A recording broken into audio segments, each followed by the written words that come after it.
Order! Order! You are an incorrigible delinquent at times. Behave yourself, man!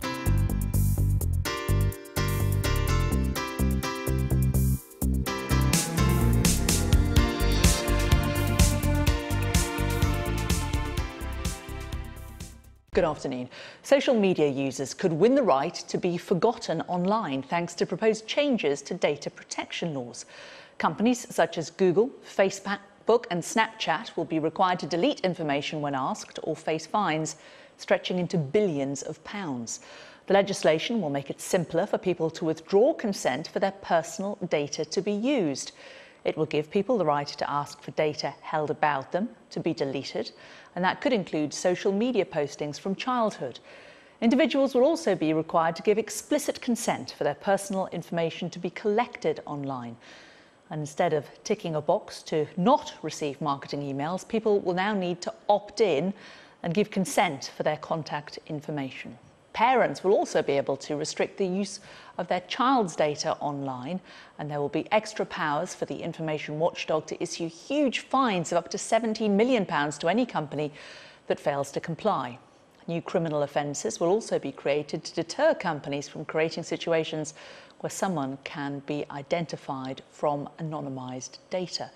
Well, our senior political correspondent, Robert Nisbet, is in Westminster for us. Robert, is this going to happen, or is the government just floating this idea?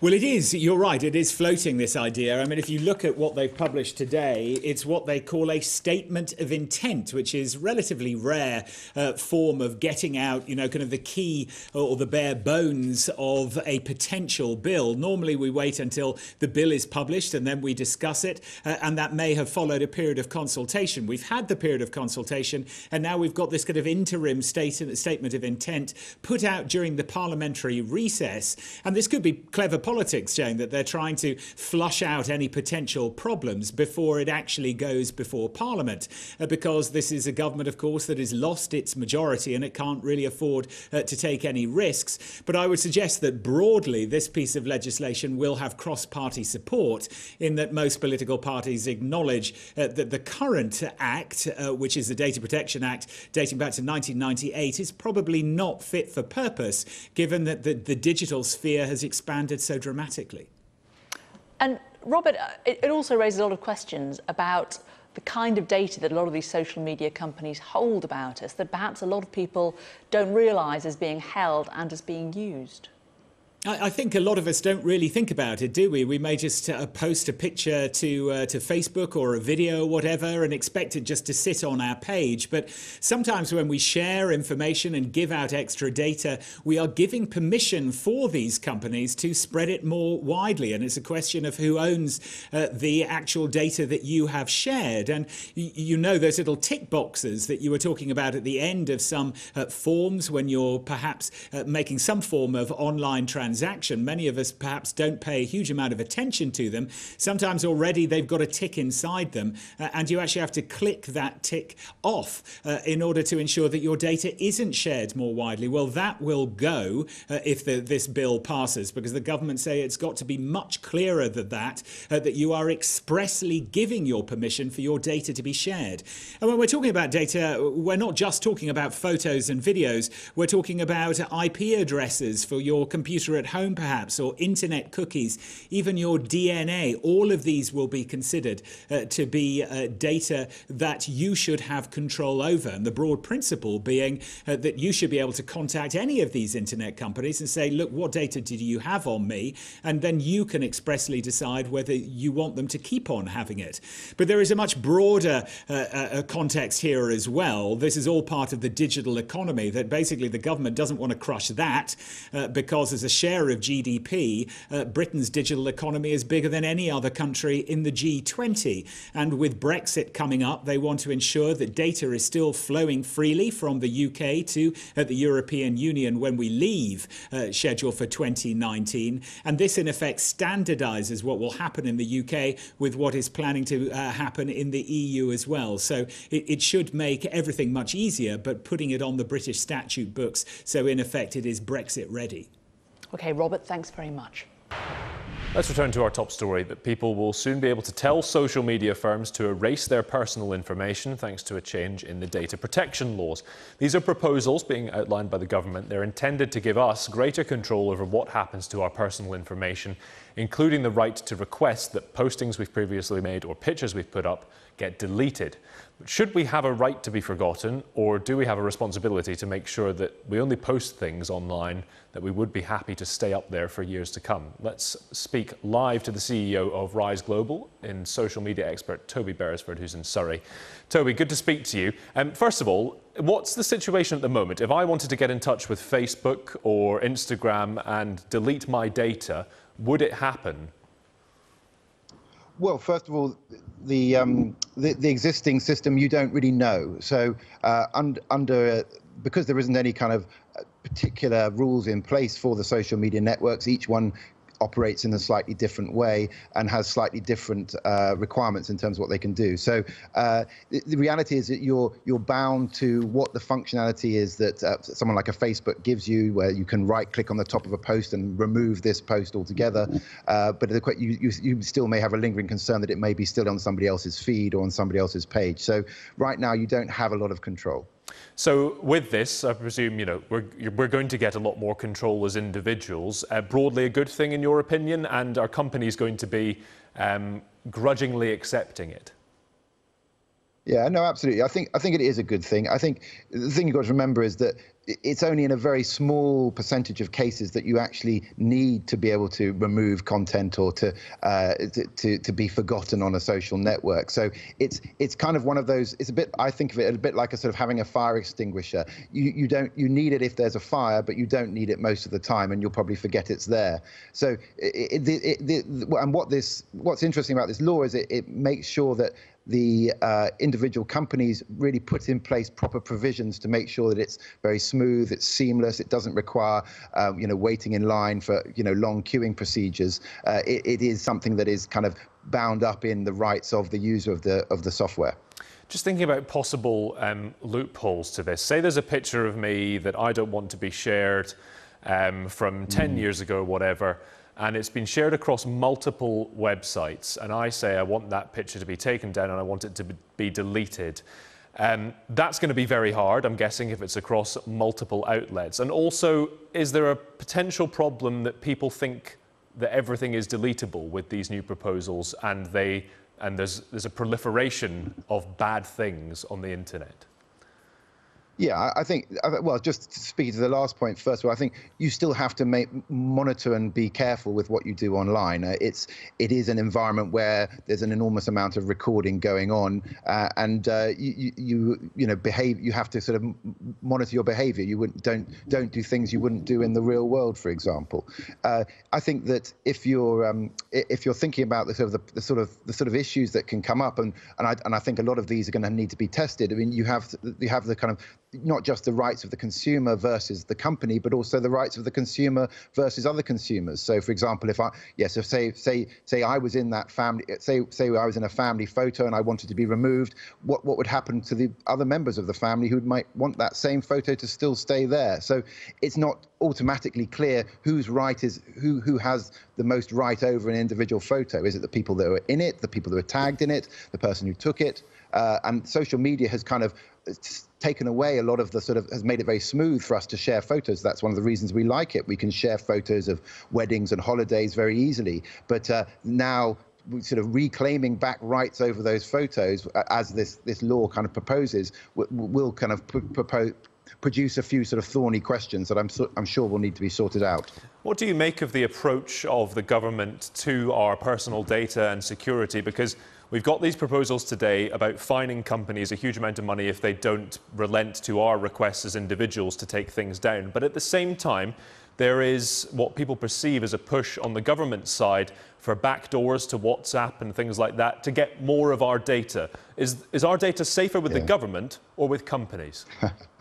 Well, I mean, that's very much the million-dollar question. I think it's a balance. I think we have to as a society, we have to find a balance between the rights of the individual and my ability to, for example, post a message on a communications platform saying that I'm going to be away on holiday. Can you go and water my plants? And to be relatively confident that no one can hack into that and then come and steal from my house, versus the ability of the law enforcement and police officers to make sure that what's happening online is all above board, is legitimate, and is legal. And so we have that kind of balance, and I think it's very much a balance that we're all finding our way through. I don't think that there's one size fits all. There's no magic solution that's going to solve this. I think on a case-by-case basis, we'll kind of discover what is the best way to balance the rights of the individual versus the rights of society as a whole.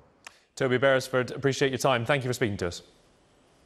Talk more about this, Rashmi Knowles, data protection expert at security firm RSA. Thanks for coming to speak to us. Thank you. So in terms of the updates, the recommended updates, why does it need to happen? What was wrong with the Data Protection Act, for example?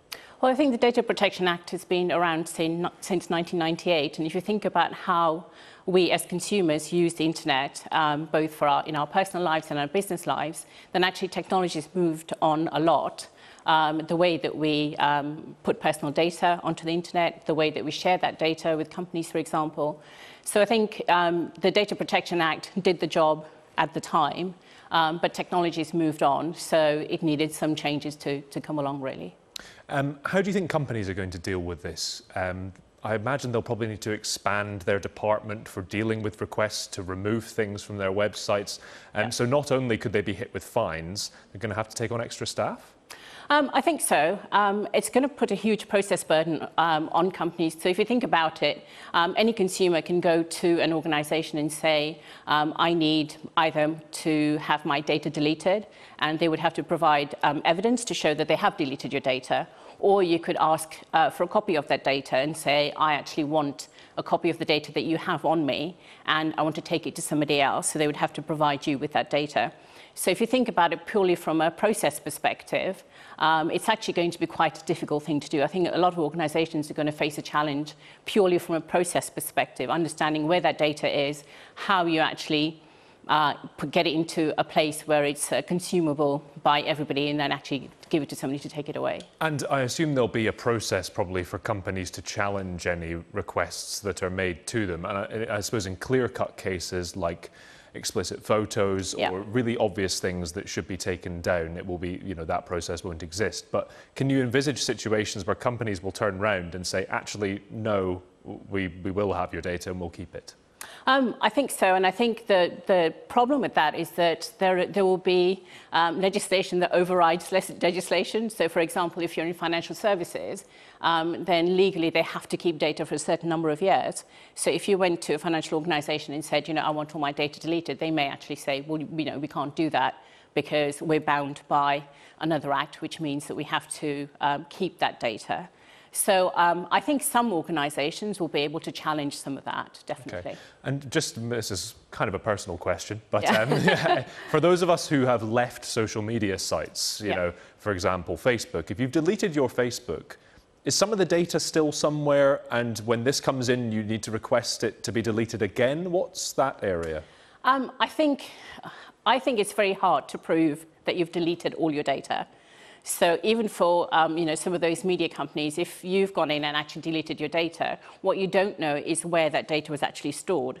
So it could have been in a cloud somewhere. So it could be sitting in a cloud that you're not aware of. So therefore, that it could still be sitting there. So I think there will be challenges. The big difference with this new regulation is that if you ask for your data to be deleted, then the organisation would actually have to give you some evidence to show that it has been deleted. Okay.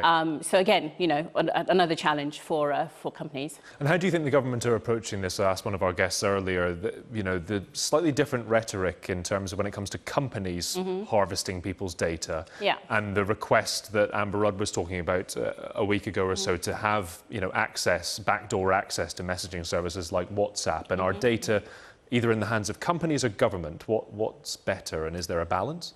I think there'll always be a balance, and it all comes down to doing the right thing, I guess. So I think for companies, The way that the legislation is going to work is that they'll have to protect the data as per the legislation, so that and the legislation's really come about to protect the rights of EU citizens and globally, and that's why even though we'll be out of Brexit, we still have to abide by that regulation because we can continue to do business with the rest of Europe. So I think for companies, we have to do that. I think for government data, government has a lot of personal data anyway, so they'd still have to protect that in the correct way. In terms of giving access and having a backdoor, I think that's it's a different aspect to it. So this is, what we're talking about is just consumer data. As far as the Data Protection Act is concerned. So important not to conflate the two. Yes, definitely. Yeah. Okay. Rashmi, thanks for coming to explain. Thank you. Welcome. A new law for the digital age. That's our top story tonight. We're all spending more time online, and whether it's for business or pleasure, it means companies are collecting a vast amount of information about us, some of it quite personal. Now the government is proposing legislation that will give us a right to see what companies know about us and, in some cases, force them to erase it. As our technology correspondent Rory Kethen-Jones reports, the new law would bring the UK in line with the rest of the EU. Your data, a valuable resource flowing around the world, giving companies and governments all sorts of intimate details about how you live your life. Now a new law is supposed to give us all more control. The law reforms an opportunity to keep up with the change in technology. Companies will have more accountability and consumers are going to have more control. The new law includes a right to be forgotten, making it easier to find out what data companies hold on you and get it erased. There'll be an end to tick boxes on websites, which often see consumers handing over data by default. And the data watchdog will be able to fine companies up to £17 million or 4% of their global turnover. The new law is almost entirely based on a major new European data protection regulation that comes in next May. It's designed to tackle the power of the giant firms which store our information. We're now leaving a data trail wherever we go. Turn on your mobile phone and you could be uploading your exercise details or even your dating preferences. Get on public transport with a travel card and there'll be a log of every journey you make. And pay with a card in a shop or online, and even more information about what you like and how you live will end up in the hands of big companies. It's social networks which now hold much of our most sensitive data. In future, it should be easier to wipe away things we'd rather forget, though exactly how much power the new law gives individuals isn't clear. I think it's a start. It certainly puts a line in the sand to say, individuals' personal data, a sense of control. It's essential. It's essential for trust. It's essential for the protection of a very fundamental right, which is privacy. Whether or not it will achieve that objective is another thing. Our data is in the hands of all sorts of companies, big and small. All of them have now got to get to grips with very complex new rules or face the threat of big fines. Rory Kethen-Jones, BBC News. Now, there's no escaping your past if you live your life online. It's all out there, visible for anyone to see. Even youthful indiscretions are immortalised on the internet. But soon you could get the right to make sure those episodes you'd prefer to forget can actually be forgotten. Ministers have outlined a new data protection bill, giving people more control over what happens to their personal information. Among the proposals, making it easier for people to find out what data companies have collected and how they use it. The right to ask for their data to be deleted. And, importantly, imposing sanctions on companies that don't comply, with fines reaching into the millions of pounds. Well, I'm joined now by Julian David, who's CEO of Tech UK. Julian David, when you think about the fact that social media companies they're pretty hands-off in some cases on online abuse, for example. They're accused of obstructing governments on counter-terrorism. How convinced can we be that they'll comply with requests to take down multiple posts dating back years? Well, this is not just about social media companies. This applies to every company that collects any data. I'm just taking them as an example. For all these companies, the point is the relationship they have with their consumers, their citizens. People want to have a good, strong relationship where citizens are confident to use their services. And if they get data protection and data control and usage wrong, that's not going to happen. But I'm not sure you've quite answered the question. I mean, you know, that doesn't seem to stop Twitter, for example, being pretty hands-off on abuse. So will they actually comply with this request to take down data? Well, that's one of the reasons we welcome the government taking a position that's legislative and regulatory, as well as encouraging companies to do well, so that the best practice now becomes law. And that's why we expect that all sorts of organisations will want to do this. If not, the data economy, which is worth some £240 billion a year to the UK economy, is going to be in peril. And also, of course, our relationship with Europe, where we need to have the right sort of implementation of the General Data Protection Regulation so that Europeans feel confident to trade with British companies. So does it mean, for example, that there'll be fewer calls about PPI, there'll be fewer calls about the car accident that you didn't have? Well, some of those calls, I don't think, involve an awful lot of data in my experience. Right, so that might go on, all of that. But what it means, well, in those cases, of course, companies, again, need to understand what are they doing. But what you will be able to do is ask those companies, what data do you have about me? So there is, including in the right to be forgotten, there's also the right to have access to your data, there's the right to have data portability, and there's also the right for you to transfer data between one organisation and another. But how many individuals are actually going to get their heads around this quite arcane stuff? I mean, you know, privacy groups won't be able to complain on behalf of a whole group of individuals. That's another little loophole in this law, isn't it? I mean, I think the point here is that if you get this wrong as an organisation, there are very severe penalties. Now, we think organisations should be looking to do best practice anyway, and our members have been calling for that for a long time now.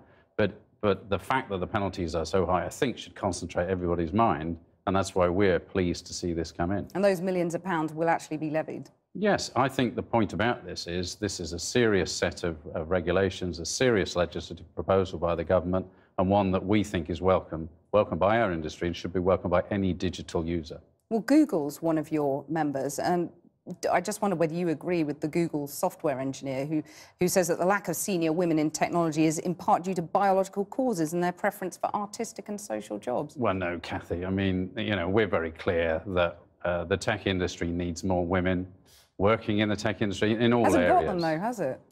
No, it hasn't. We're not the only industry that suffers from this, but this is a problem we're all working to address. I've been in the industry 30 years.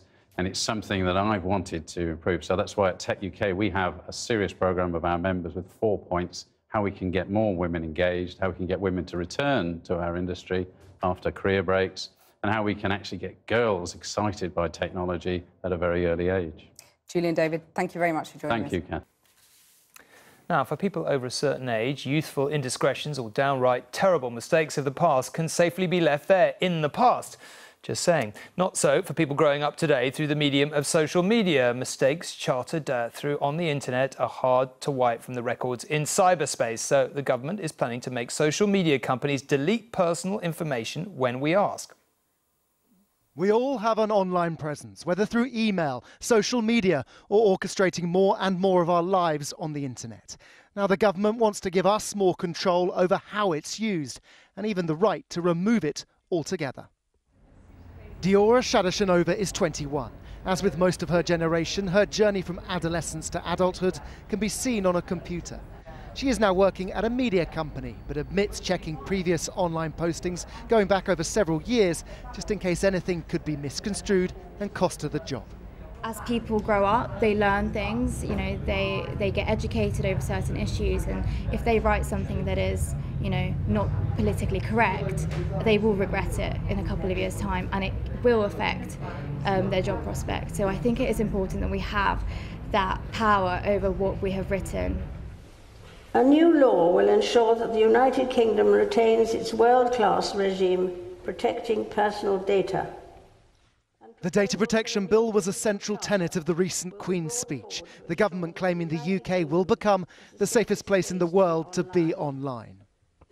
The new law will allow you to ask for personal data held by companies to be deleted, details often acquired through hidden online tick boxes. Furthermore, anything posted about you on social media sites such as Facebook before you were 18 can be permanently erased. And large social media firms could be fined up to £17 million, or 4% of their global turnover, if they breach users' privacy. You know, sometimes It will mean EU data protection regulations will be brought into UK law, and so will help Britain deal, digitally at least, with Brexit. We are very much an international and an economy that's about data flows. I mean, I don't know whether you know that UK is about 3% of global GDP, but we're 12% of global data flows. So if we don't get this right, that's going to have a huge impact on our economy and on what we're able to do for our people. In the future, the digital economy will only increase. Just as importantly, so now should your privacy. Richard Pallow, News at 10. I've been getting away